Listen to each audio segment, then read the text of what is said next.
Bakit mo ako iniwan? Bakit mo ako niloko? Ginawa ko naman lahat-lahat.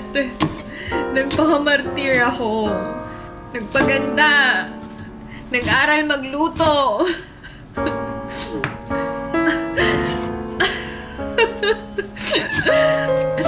Bakit? Anong kulang? Anong kulang sa akin? Anong kulang? Bakit mo ko pinagpalit sa iba? Annyeong! Hi everyone! Welcome back to my channel. This is Pinay Mom in South Korea and this is a day in my life. Alam niyo ba, lagi akong excited gumawa ng a day in my life content. Ang dami kasing nai-inspire na to netizens. May mga nagko-comment na sinisipag kapag nanonood ng videos ko.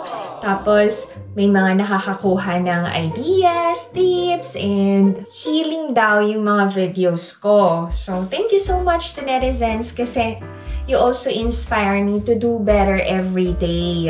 As a mom, as a wife, as a person, as a friend, as a content creator, yan. So, thank you so much to netizens. Give and take tayo eh. Ako, nag-upload ako ng videos para sa inyo. And kayo naman, nagko-comment kayo para mas lalo akong ganahang gumawa ng content. So, thank you so much to netizens. Dahil a day in my life, alam nyo na, hindi mawawala ang mga gawain sa bahay, yung pagiging busy ko, and syempre, present ang Filipino food para sa Korean family ko. Anyway, ang dry ng kamay ko. So, mag-hand cream muna ako. Hindi halatang galing na ako sa trabaho, no? Yes, ang fresh ko today. Or feeling ko lang na fresh ako. Hindi nga seryoso, para akong hindi galing sa trabaho. Hapon na eh. Tinatamad akong mag-vlog kagad pagdating ko galing work. So, time check 3:30 na. Nakapaglinis na ako kaninang umaga bago ko pumasok sa trabaho. Yung mga naiwan ko na lang na gawain sa bahay, yung tatapusin ko with you to netizens dahil sasamahan niyo ako. Lagi akong may hand cream. Actually, halos lahat yata kami sa Korea hindi nawawala ng hand cream, lalo na kapag winter season. Kasi sobrang dry ng balat. Yan. So, magtatanong kung ano yung recommended ko na hand cream. I'm using Daniel's Truth Perfume Oil Hand Cream. So, ito yun. Binili ko to sa Hanam Starfield. Ate Ann, a good friend of mine, recommended this. And so far, okay naman siya. Anyway, samahan niyo muna ako magpalit ng bedsheet. Actually, kanina umaga, nahubaran ko na yung kama at saka yung kwarto namin. Bibihisan ko na lang. So, to netizens, dyan lang kayo. Yan, hubad na.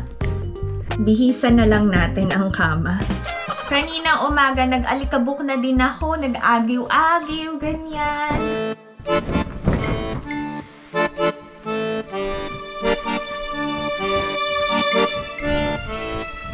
Dahil winter, kailangan makapal yung kumot. Siyempre, kailangan pantay, di ba? And hindi pa rin pantay.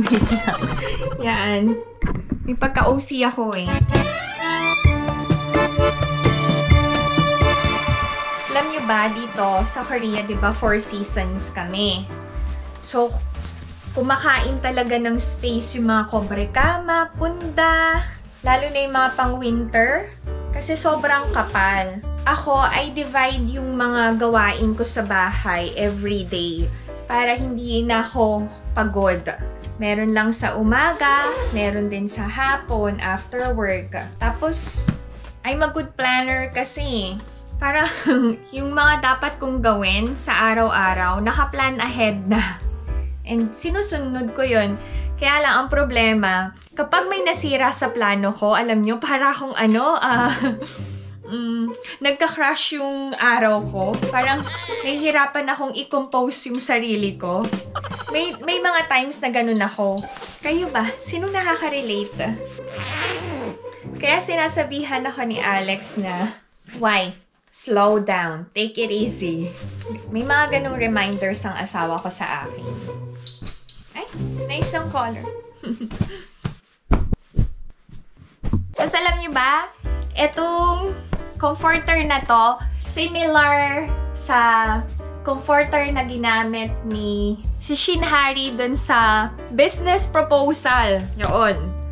Pero yung kay Harim, Hari ba or Harim? Kay Hari, medyo color yellow. Yung bulaklak. Sa amin naman red. Saan nila binili yon? Sa Modern House. Na-share ko lang.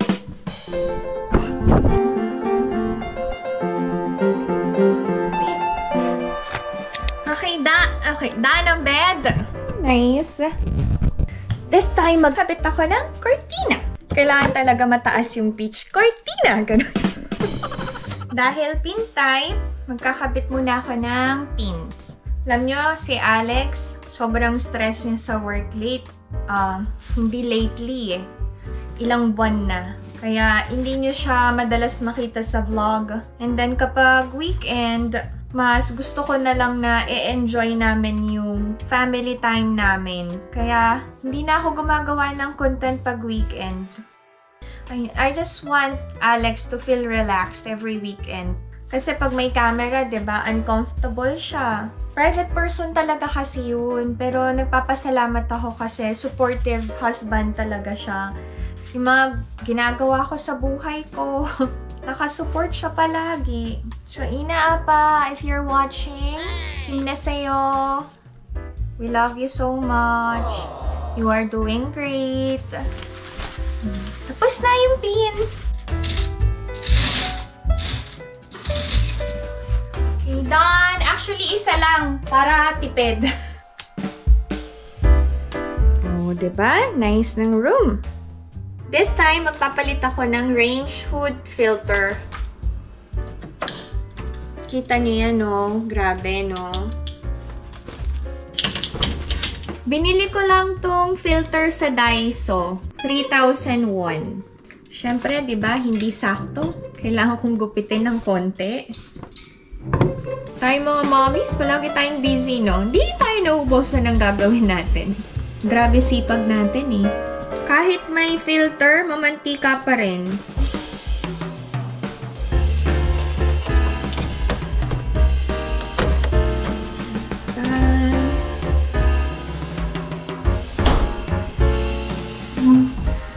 Si Ina nagluto ng cheese tteokbokki. May natira pa siya. Ako nakakain. Ang cheese delicious. So, nagluto nito. Maanghang. Anong K-drama yung pinapanood nyo lately? Ako, katatapos ko lang yung Maestra and Tell Me That You Love Me. After ko magmerienda, magpapack tayo ng balikbayan box. Yes! Nung year 2023, wala talaga akong budget for the balikbayan box, so hindi ako nagpadala. Pero this year, meron na akong budget, so magpapadala na ako ng balikbayan box para sa family ko sa Philippines. Tapos yung supposedly bazaar na gusto kong gawin para sa Tunerizens, hindi ko nagawa. So, gagawin ko na lang, pero yung family ko na ang mag-handle. Kasi hindi ko pa alam kung makaka-uwi kami this year. Ipapadala ko na lang yung mga gamit ko for bazaar. Hintayin nyo na lang yung announcement. Saan ang bazaar? Sa Bulacan na lang kasi dun yung pwesto ng leche flan business namin. Kesa naman mag-rent pa ako ng ibang lugar. These are the things that I have to pack. Sana magkasya sa aking balikbayan box.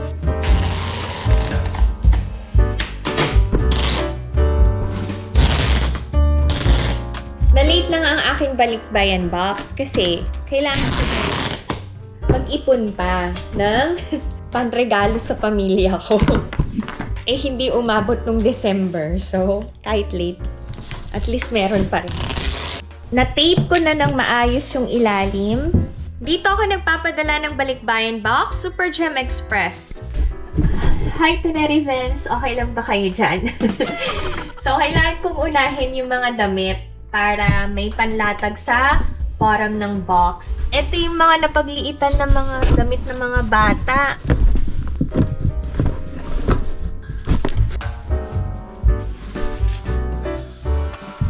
Mga dresses. Ito isang beses ko lang nagamit. Yung iba, nagamit ko na din sa vlog. Yung iba, napagliitan ko na. Dapat pala, sa ilalim ko nilagay yung binili kong microwave oven for them. Ito yun. Yan. Yan. Kasi nakalipat na nga sa Bulacan yung family ko. Kaya, gusto ko na bago yung microwave nila. Wala naman ako masyadong ipapadala sa balikbayan box. Okay na. Alam nyo ba, may mga gamit akong nakuha for free from Dangun Market. Ito, electric pot and then mini blender. Sobrang ganda, no? Ang aesthetic ng colors. Ipapadala ko na din. Kailangan kong i-bubble wrap para hindi mabasag. Matrabaho din tong pagbabalot ng balikbayan box. And magastos. Di ko na lang i-tape. Ganito na lang. Alam nyo ba, madami tayong kababayan ng nagka-carrot market or yung Dangun market.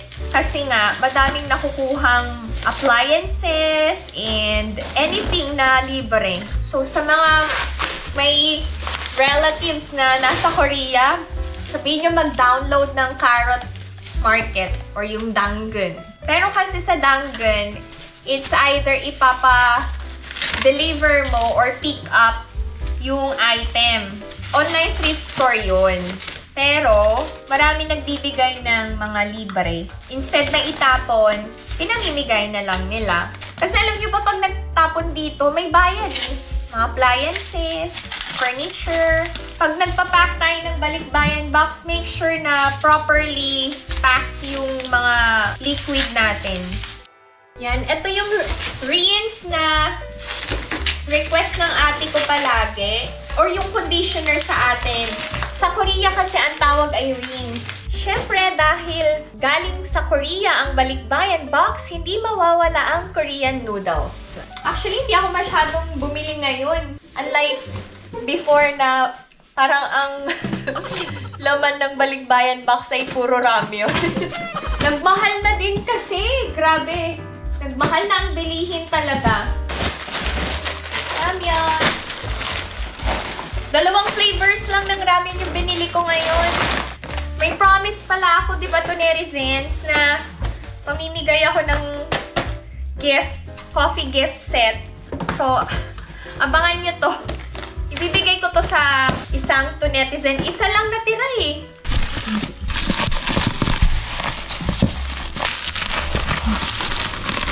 Diba? Nakakapagod eh. Toothpaste. Pwede na sa gilid na lang yan. Yung noodles na lang lagay ko sa gilid. Hindi pa ako tapos mag-pack. Siyempre, di ba, ramyun is life. Baka araw-araw na mag-ramyun ang aking pamilya.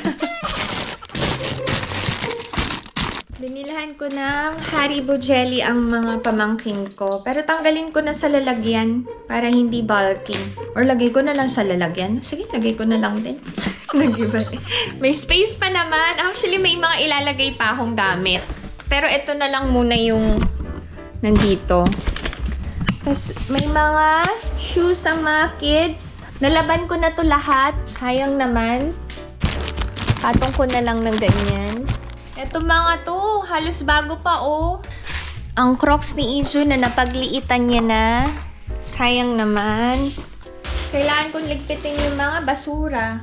Pang recycling materials to. Yung mga plastic. Ito.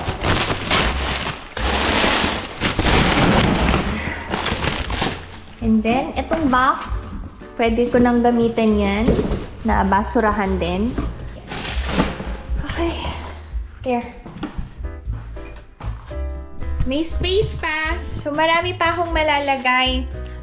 Ito muna yung ipapack ko. Hindi ko na kayang tapusan. Kailangan ko na magluto ng dinner. Okay. So, samahan nyo na ako magluto ng aming dinner. Siyempre, Filipino food. Sala kayo! Ang aking balikbayan box ay hindi pa talaga totally packed kasi meron pa akong kailangang bilhin and ilagay. May space pa eh, sayang naman. It's dinner time, pauwi na din ang mga kids from academy. So, gagawa muna ako ngayon ng dessert, which is the mango graham. Naisip ko lang na gumawa. Kasi meron akong ingredients sa bahay. Meron pala akong frozen mangoes. Ito yun. Tapos, nung nag-ayos ako ng pantry, mini pantry, meron pa pala ako nito. I decided na gumawa ng dessert. Mahilig kasi si Ina sa mangoes, diba? Para maiba naman. So, ito yung mga ingredients ko. Mix ko lang ang Nestle cream and condensed milk. Sayang naman, no? Kailangan to sa irin. Alam nyo tong Nestle cream? Galing to sa Tunetizens. Thank you so much. Sa mga Tunetizens na magpapalsalubong sa akin, yung pang buko pandan, pang salad, yung ibigay nyo. Sobrang kailangan ko yun. Hindi nga seryoso kasi kaysa naman magtanong kayo, sasagutin ko na dito sa vlog ko. Eh, hindi ko lahat nasasagot sa mga nagme-message sa akin. Hindi ko maharap talaga mag-reply sa mga comments and messages. Sorry to netizens, ha? Huwag magtampo. Frozen yung mangoes na nabili ko. Sobrang mahal kasi nung fresh mangoes. Speaking of mango, merong bestseller ang Sonia's. Yun ang original recipe ng sister ko. Mango float yun. Pwede kayong umorder. Sobrang sarap. Aside from leche flan and ube flan na bestsellers din namin. So, kung gusto nyo mag-avail ng products namin, don't hesitate to contact. Tsaka naka-register ang aming business legal. Pwede nyo na ding ma-search sa Google Maps, ma-Waze, yan. Everything is legal. Okay, done. This one. Dip ko lang sa milk. Kahit frozen, mukhang okay naman. Baka kulang yung mangga, ha? Mukhang masarap. Gawa ako ng extra pala para kala Nema. Wait, sana magkasya yung mangga. Tapos another, layer ng cracker. Kayo, anong favorite dessert ng family nyo? Kami? Siyempre, buko pandan. Walang kamatayang buko pandan to netizens. Buko pandan is light. Another layer ng cream. Parang ang mahal lang nitong dessert na to, no? Kasi ang mahal ng mangga. Parang sarap. Okay. Uy, mukhang masarap. Another layer pa. Kasya pa ba? Ako lang nag-iisip na kasya. Kasya pa yan? Uy, mukhang masarap pa. Nakikita niyo ba yung ginagawa ko? Nakikita niyo to netizens. Okay na. Okay na to. Ay, mukhang okay. Wait. Parang hindi maganda yung itsura niya to netizens. Pero okay na. Tadaan! Uy! Nice. Okay. Kailangan nating i-freezer. Okay. Labas na. Lalamigin kayo dyan. Ay, guya. May natira pa akong ingredients. Gagawa ako for Nens and Ams.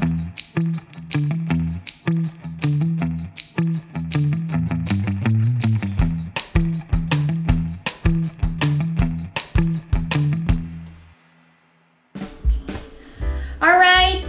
Magluluto na ako ng dinner namin. Ang aming ulam ay kinamatisang manok. Yes! O, diba? Bago yun. And credit kay Yummy Kitchen kasi dun ko nakuha yung recipe na yon.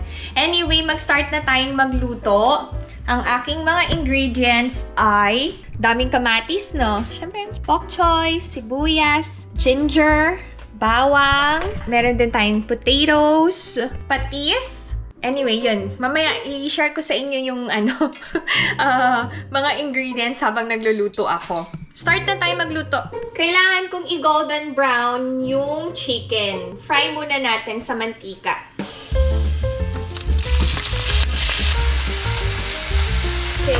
Habang hinihintay natin ng chicken, mag-slice na tayo ng ingredients. Yung kamatis. Marami talagang kamatis kasi kinamatisang manok nga. Hindi ba OA yung kamatis? Baka OA. Ang tamis ng kamatis. Sarap. Ang sarap ng kamatis. Seryoso, ang tamis. Parang nakakapanghinayang lutuin yung kamatis. Pwede nang kainin ng fresh. Pwede na tayo mag-sauté. Golden brown na ang chicken. Garlic. Onions.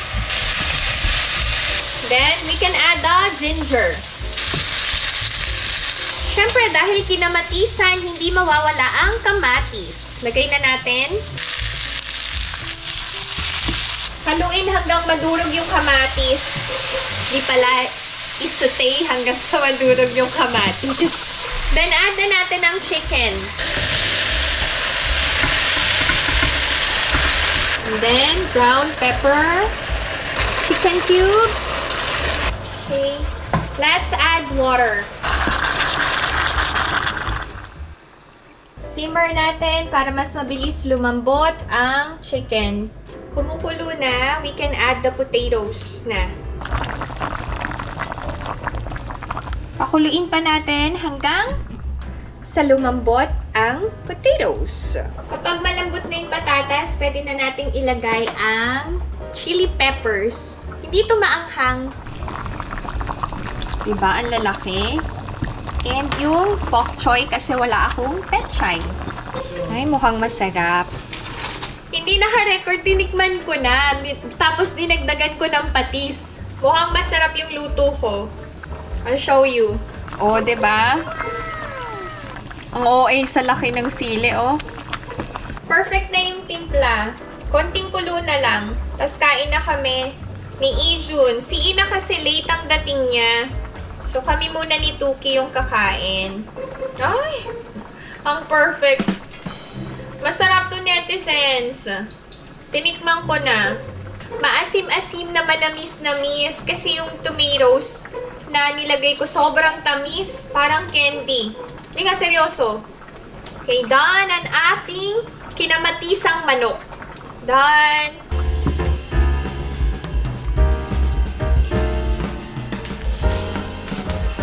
This is our dinner, kinamatisang manok, plain rice, very Filipino-style dinner. Kain na tayo, anak. Sige na, mommy is hungry. Hindi mo ba nga natatry? Sige na, you try it first. Masarap. Try nyo. Ay, masarap. Sobrang sarap.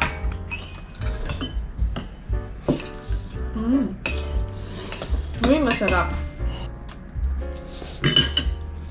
Hindi masarap. At least kinakain niya na lahat. Kahit sabihin niyang hindi masarap, ngayon, kain. Kain lang ng kain. Okay naman kay Ijun. Kayo ba, mahilig kayo sa may sabaw na pagkain or yung tuyo na food? Mas gusto ko yung may sabaw eh. Saka magulay. Nung bata ako, hindi talaga ako kumakain ng gulay. Kailan ako natutong kumain ng gulay? Nung nagtrabaho na ako. Pagka-graduate ko yata ng college. Namiss ko magluto ng Filipino food. Oh, thank you, Lord. Sobrang solid ng dinner.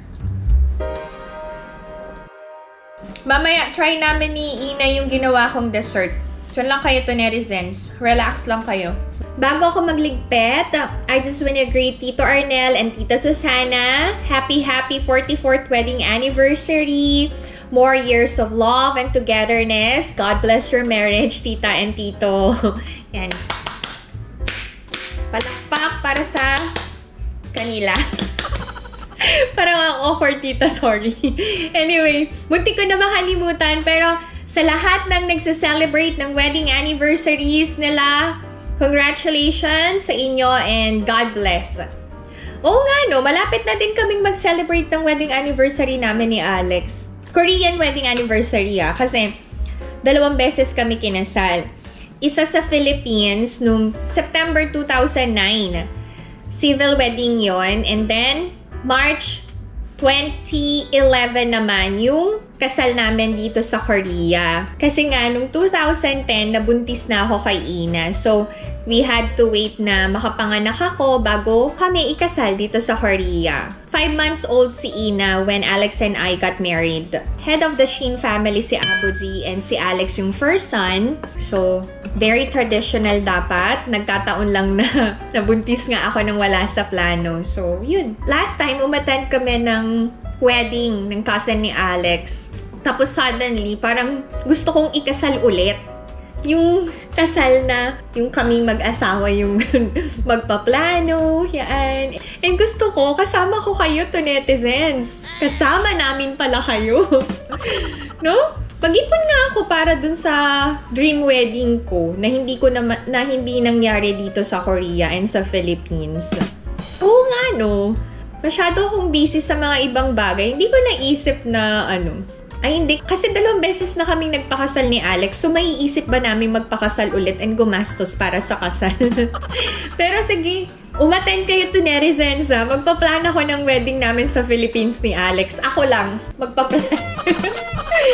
Mag-ask na lang muna ako ng permission ng asawa ko. Pero yung planning, ako na lahat. So, solohin ko na. Yes. Let's do that to netizens. Tama, wedding of PMSK. With to netizens, yay! Siyempre si Alex pala kasama.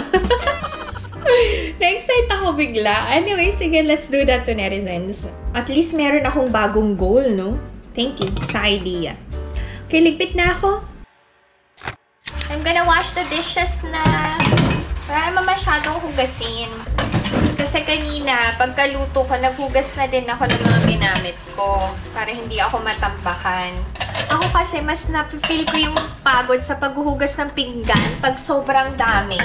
Etong Corelle na to, ito yung sinasabi ko na more than a decade ko nang ginagamit. When my in-laws bought our kimchi refrigerator, ang Samsung nagbigay ng freebies, yung containers and yung Corelle set. So until now, ito pa rin yung gamit ko. Tapos alam nyo ba ito? Flex ko lang ang mami ng twins na friends ni Ina and Ijun. Nagbigay sa akin ng maraming ganito. Personally made by her mom daw. So ilang piraso din yung natanggap ko na ganito.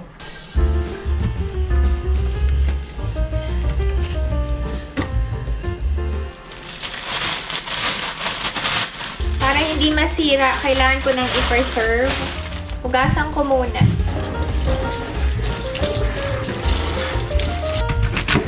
Actually, meron pa ako.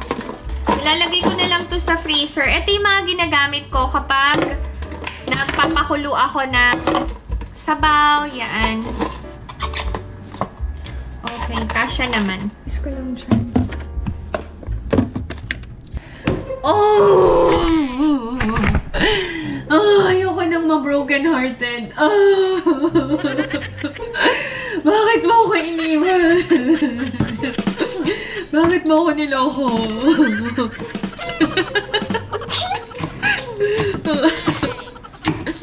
Ginawa ko naman lahat-lahat. Nagpakamartir ako. Nagpaganda. Nag-aral magluto.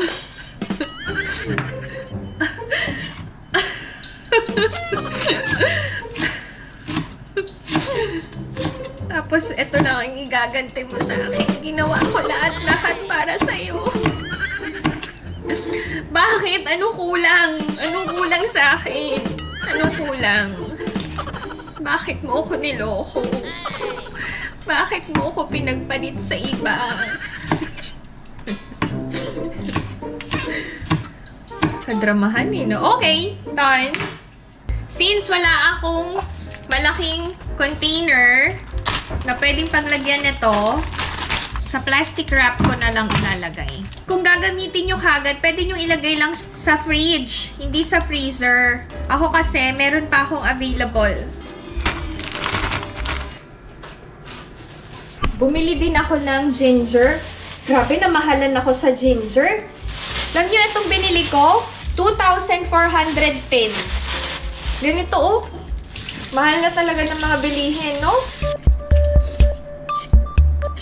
Ang gandang pang-peel pala ng kutsara. Mabilis lang. Dati kasi yung peeler talaga yung ginagamit ko. Nakakatakot baka masugat. Kaya careful ako. Ito kutsara, smooth lang. Ang mga biyanan ko nagtatanim din ng ginger. Pero yung ginagamit lang sa paggawa ng kimchi. Sobrang sipag ni Abu Z. Grabe. Si Omoni nagrereklamo na. Kasi yung mga tanim-tanim ni Abu Z, hindi na kayang gawin ni Omoni. Yung gawin yung side dishes, lutuin. Kapag ganitong winter season, ang iniinom ng mga biyanan ko sa farm, sa labat. Ang daming nilalagay na kung ano-ano ni Omoni sa pinapakulo niyang tubig. Tapos palaging warm ang iniinom, nasa takurian. Ako naman, hindi ako sanay na warm and tea yung iniinom. Pagkatapos kumain, sanay ako dun sa clear na tubig, tsaka malamig. Kaya pinapagalitan ako ni Abu Z kapag naghahanap ako nung malamig na tubig pag winter. Hindi yung pinapagalitan na galit ha, malambing naman. Sabi niya, uminom ka na lang ng warm tea. Maganda yan sa health para hindi ka magkasakit. Ganyan. Sila ni Omoni actually. Okay, done. Ang lalaki ng gayat pero okay lang. Done ang ginger. Sa freezer din to. Lahat na lang sa freezer.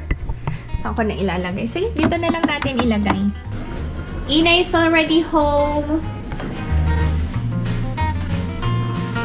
Kumulto mo ako. Masarap, no? Wow! Amo na. Parang hindi mukhang masarap. Pero, you wanna try? Uy, masarap. Mukhang masarap. Ay. Wow. Okay. Mom's gonna eat with you. Finish your food first. Mom's gonna eat with you. Dahil favorite mo, yan more.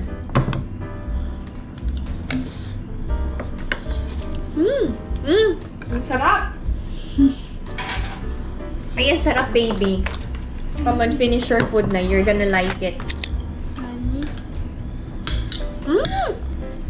내 앞에서 먹어.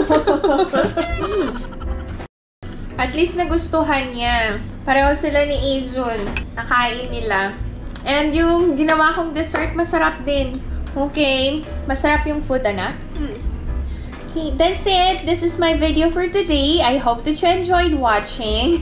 And if you're new to my channel, please consider subscribing, like, and share. Kinay Mommy South Korea. Stay safe, everyone. Bye! Successful ang kinamatisang manok.